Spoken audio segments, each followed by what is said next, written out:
좀 전에 국민통일방송이 입수를 해서 일본 정보 소스를 통해서 입수를 해서 편집을 해서 보여준 나선 지칼씨의 시장의 모습을 잠깐 보셨는데, 규모라든가 또는 그 사람들 오고 가는 분들 이런 모습은 우리 경동시장, 여기서 멀지 않은 제가 1호선 지하철을 타고 왔는데 1호선 지하철을 타고 오다 보면은 청량역이나 제기동역에서 내려온 그 가운데 경동시장이 있는데 경동시장에서 일상적으로 벌어지는 모습과 크게 다르지 않다라고 생각을 합니다. 그와 연관해서 오늘 이 자리를 통해서 거기에 참여를 했거나 또 참여를 하지 않았더라도 그동안 관련된 문제들과 관련해서 굉장히 전문성을 가지고 있는 그 네 분들을 모셔서 북한이 그 시장화 현상과 앞으로의 변화 전망을 살펴보도록 하는 좋은 자리를 마련했습니다. 그래서 오늘 북한의 시장 변화 전망이라는 주제를 갖고 지금부터 4시 반까지 또 약간 시간이 걸리고 있습니다만은 네 분의 발표자를 모셔가지고 그런 말씀을 듣도록 하겠습니다. 박인호 실장님부터 말씀해 주시기 바랍니다. 이야기의 줄거리상 제가 제일 앞서 말씀을 드리게 되었습니다. 제가 다른 분보다 식견이 많은 건 절대 아니고요.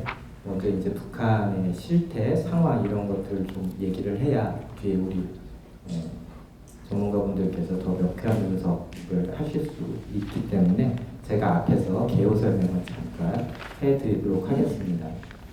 북한 시장을 이해하는데 우리가 가져야 될 물음표가 3가지 정도 있다고 생각을 합니다. 첫 번째, 영상에서 보신 것처럼 많은 분들이 이제 동의하고 합의하는 내용이 북한의 시장화가 매우 빨리 우리가 생각하는 것보다 넓은 범위에서 진행이 되고 있다. 이것이 이제 학계와 또 미디어 쪽의 대략적인 합의된 내용입니다. 얼마나 많이 발전했냐, 어떻게 갈 것이냐 이런 추가적인 질문은 남아있지만 북한의 시장화에 대해서는 그 증거가 너무 명명백백합니다. 그래서 저는 오늘 3가지 물음표를 가지고 여러분들하고 좀 공유를 하고 싶은데요. 첫 번째는 이 북한의 시장화가 왜 되냐는 겁니다.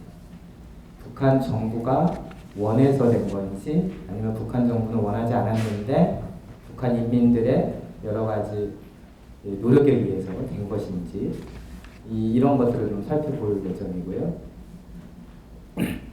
두 번째, 북한이 시장화가 많이 됐다면 그 시장화가 앞으로 북한의 변화 혹은 앞으로 우리 통일 과정에서 어떤 의미를 가질까 이런 것이고요. 세 번째로는 이 시장화가 앞으로도 계속 될까? 3가지입니다. 제가 그 물음표를 가지고 제가 준비한 내용을 여러분들께 말씀을 드리도록 하겠습니다.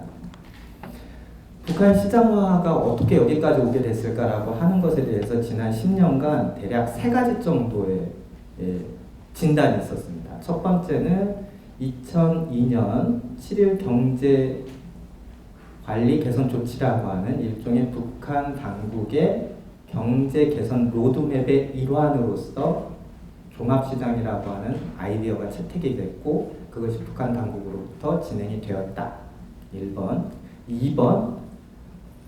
북한 당국이 배급을 주지 못하니까 일반 주민들이나 하급 간부들에게 그래 그러면 시장에서 큰 테두리로 말하면 체제 불안 요소나 반정부 요인, 반정부적인 활동 이런 것들은 하지 말고 먹고 사는 문제는 너희들 알아서 해라. 이런 것이었다. 특히 이런 주장은 이제 북한에서 오신 분들께서 이런 식의 설명이나 묘사를 많이 해주셨습니다.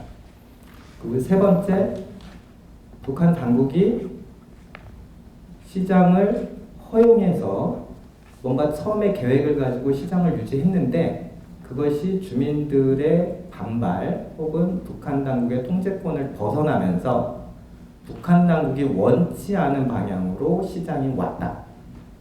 대략 이런 세 가지 정도의 분석 갈래가 있었습니다. 자, 그 점에 대해서는 아직 이제 그 북한 내부의 정책 결정이 어떻게 되었는지를 밝힐 수 있는 그런 문서들이 아직은 드러나지 않고 있기 때문에 실체를 확인하는 것은 좀 이제 미래에 통일이 되고 나서 북한의 문서가 공개되면 자세히 알겠지만 대략 12, 13년 동안 북한이 걸어온 행보를 놓고 보면 그 세 가지 중에 어떤 것이 유사한 정답에 유사한 값인가 이런 것들은 대충 추적이 되고 있습니다. 분명한 것은 김정일 살아 있었을 때 2003년 10월에 사인을 했던 것으로 추측이 되고 있고요. 2004년 봄부터 우리가 알고 있는 이 라진 종합시장처럼 울타리, 지붕, 매대가 들어서는 종합시장이 전국 시, 군구, 구역마다 들어서기 시작했습니다. 그래서 대략 400개 국내 전문가들이 추정한 것은 최소한 260개 이상이다. 이런 이제 논문이 있습니다. 이건 최소치 아주 보수적으로 잡았을 때요. 그래서 이렇게 잡는 것은 북한의 시군구 구역이 행정구역이 몇 개인지 세본 것이죠. 그런데 어떤 구역에서는 어떤 시에서는 인구 밀도가 높기 때문에 종합시장이 좀 더 있더라. 그래서 이제 보수적으로 연구를 하시는 제 보수가 진보 보수 얘기가 아닌 게 아니라 이제 엄격하게 추정을 하시는 연구자들은 최소한 260개 이상이다 이렇게 이제 말씀을 하시고요. 지난 5월에 이제 존 홉킨스 대학 한미 연구소에서 위성사진, 상업 위성사진을 보고 이게 종합시장일 거야 라고 해서 이게 장마장일 거야 라고 해서 이제 숫자를 카운팅한 게 400개가 조금 안 됩니다. 그런데 제가 우리 이제 한국의 전문가분들이 추정을 하신 것처럼 시군구 구역에 기본적으로 하나가 있고 인구 밀도가 높은 곳은 더 있으니까 대략 300개 중반에서 400개 말 정도, 400개를 살 정도 요 사이에 이제 종합시장의 전체 숫자일 것이다 이렇게 추측을 되고 있습니다. 그렇다면 꽤 많은 것입니다. 그러면 북한의 종합시장은 400개라고 우리가 이제 잠정 추측을 하고 이 시뮬레이션을 돌려보면요. 그 데일리 NK에서 함경북도 청진시를 샘플링해서 추적을 해봤습니다. 그래서 함경북도 청진시는 약 6개, 근데 정확히 6개의 상설 종합시장이 있습니다. 4개 구역이 있는데 1개 구역에 3개의 종합시장이 있어요. 포항구역에. 그렇게 해서 총 6개인데 매대 숫자를 세봤더니 매대는 이제 아까 동영상에서 보신 라이센스를 가진 상인들만 앉아있는 매대 숫자를 세봤더니 대략 3만 개가 넘었습니다.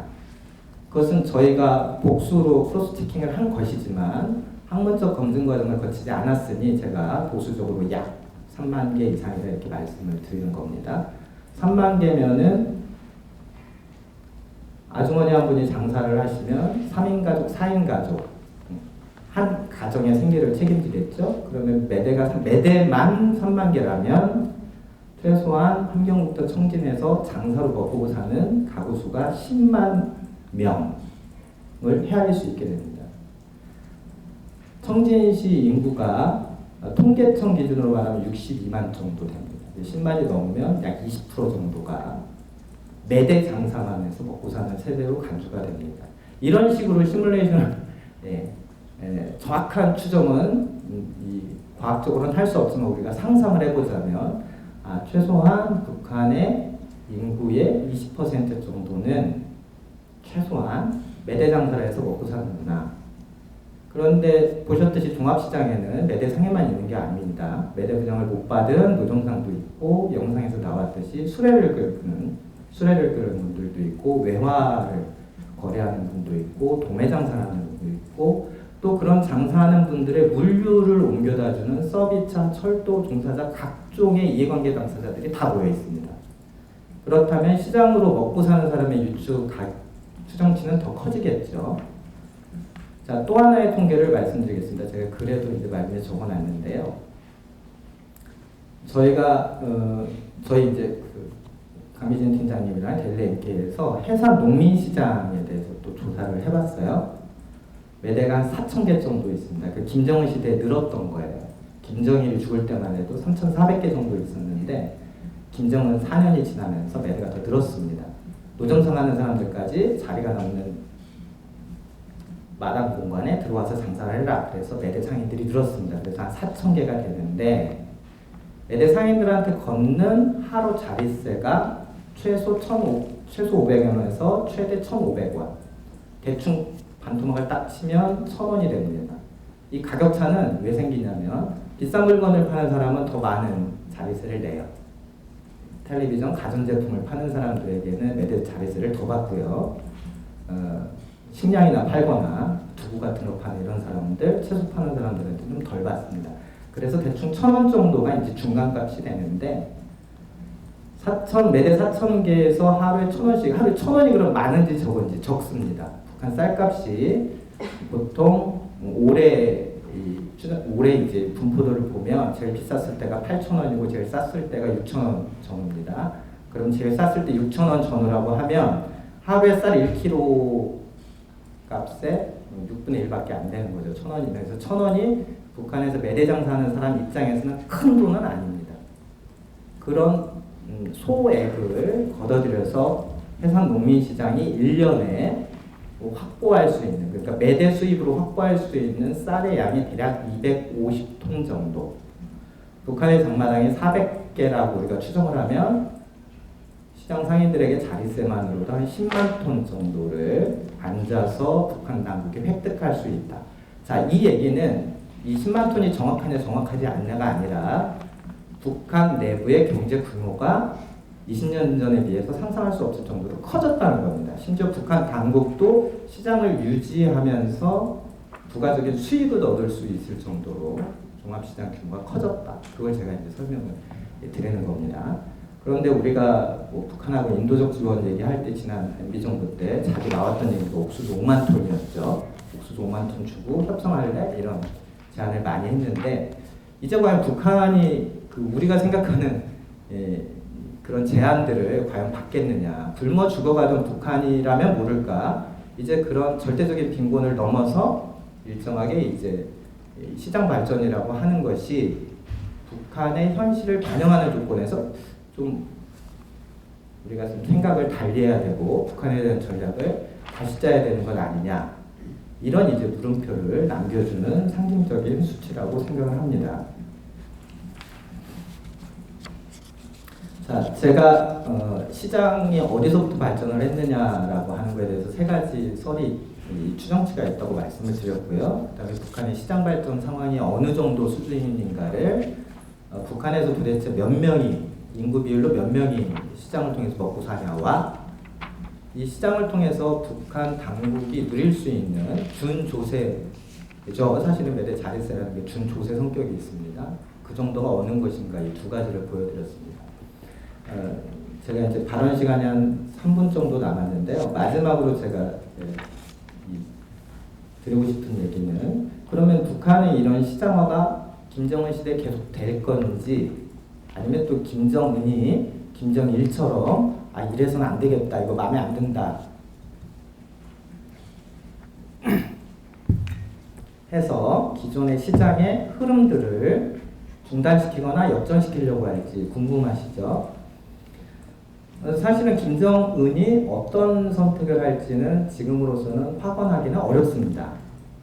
그리고 그런 부분은 또 제 뒤에 이어서 전문가분들께서 또 설명을 해주실 거라고 믿고요. 저는 김정은이 후계자 시절에 아버지 김정일이 시장을 컨트롤하려고 했던 정책이 실패하는 것을 아주 적나라하게 목격했기 때문에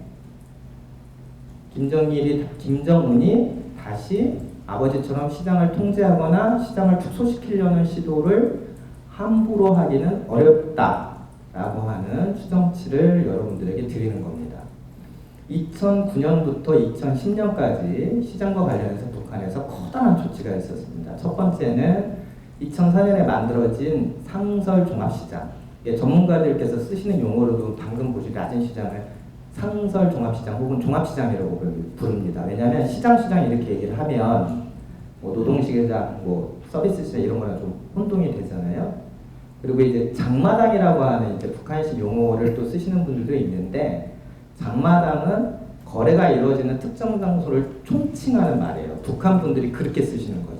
그리고 북한 당국은 장마당이라는 말을 공식 문건에서 쓰지 않습니다. 그래서 북한 당국은 시장이라고 하고, 우리 이제 전문가분들의 종합시장 이런 표현을 쓰시는데, 저는 종합시장론을 지지하는 입장입니다. 그래서 제가 종합시장 표현을 쓰는데요.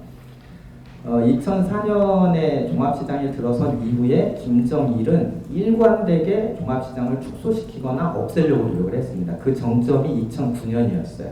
그래서 2009년에 기존의 종합시장을 1990년대 초반에 농민시장 버전으로 되돌리겠다. 그것도 매일매일 열리는 농민시장이 아니라 10일에 한 번씩 열리는 열흘장입니다. 우리로 말하면 11장 농민시장으로 바꾸겠다는 계획을 입안을 해서 그게 내부에 이미 주민들에게 고지를 했습니다. 그 다음에 북한의 도매시장, 전국구 시장이라고 평가됐던 평성시장을 이전했죠. 그 다음에 겨울에 우리가 잘 알고 있는 그 유명한 제4차 화폐 개혁이 단행이 되었습니다. 그러니까 이런 일련의 흐름들은 한 축은 그런 겁니다. 종합시장을 아예 없애거나 상당 부분 축소하겠다라고 하는 의지가 그 당시에 있었고요. 그러나 이 종합시장을 없애겠다는 계획에 대한 대안은 뭐였냐면, 국가가 다시 배급도 주고 공급을 주도하겠다라고 하는 거였습니다. 이러한 의도가 읽혀지는 조치가 2010년이었죠. 외자 유치를 위해서 북한에서 커다란 그 국가 주도 투자위원회와 국채은행을 만들게 됩니다. 그런데 이 은행에서, 이 투자위원회에서 외자를 유치를 못했죠. 일부 소식에서는 한 푼도 유치 못했다라는 첩보성 소식도 당시에 있었습니다. 그러니까 어쨌든 그 두 개 기관은 엊그저께 그 목함지대 건으로 8.25 합의했을 때 왔던 이제 김양권이 이사장까지 하는 그런 비중이 있는 자리였는데, 사실 김정은 체제 출범 이후에는 그 두 기관이 노동신문에 안 나오고 있습니다. 실패한 그런 것이죠. 그래서 당시의 상황을 되짚어보면 김정일 입장에서는 자본주의화를 불러일으키는 종합시장을 가능한 없애거나 축소하고, 그 대안으로 주민들에 대한 배급이나 공급, 곧 국가의 주도력은 외자유치라고 하는 큰 틀에서 해결하겠다라고 하는 계획이 있었던 것이 아닐까 추정을 해보자는 겁니다. 자, 어쨌든 제 추정이 맞든 틀리든 이 두 가지 정책은 사실상 아무런 성과 없이 끝났습니다. 그리고 2010년이 넘어가면서 2010년 상반기가 지나면서 북한의 종합시장은 원형이 훼손되지 않은 채 그대로 유지가 됐고요. 결국은 김정일이 죽고 김정은이 죽은 이 김정은 체제가 출범한 지금에는 2004년에 만들어졌던 종합시장의 원형이 그대로 보장이 되면서 북한 사회 전역의 시장화 흐름들을 형성하는 주요 원인으로 작용하고 있습니다. 자, 제 얘기를 마무리하도록 하겠습니다. 이렇게 시장화라고 하나만 놓고 보더라도 북한 내부가 크게 변하고 있기 때문에 현재 우리가 북한을 관리하는 대북 정책이나 또 북한이 어떤 형태든 변하고 났을 때 그 북한과 우리가 통일을 추진해야 되는데, 그때 우리가 어떤 식으로 통일을 준비하고 추진해야 되느냐, 이 통일 정책, 대북 정책과 통일 정책에 대한 근본적인 좀 수정 보완이 필요한 것이 아니냐, 그런 것이 이제 제가 드리고 싶은 말씀입니다. 목전에 우리에게 닥쳐 있는 것은 오이자 조치 문제죠. 오이자 조치가 과연 북한의 목을 누르고 있느냐, 아니면 북한이 우리를 안 보고 중국을 쳐다보고 중국과 교류협력을 하면서 우리 민족의 공유자산이 다 중국으로 넘어가는 그런 부정적인 풍선 효과를 유발시키고 있느냐, 이런 것들을 좀 실사구시 자세에서 잘 따져봐서 좀 전향적이고 유연한 대북정책, 통일정책을 마련해야 된다고 봅니다. 예, 제 발표는 여기까지 드리겠습니다. 고맙습니다.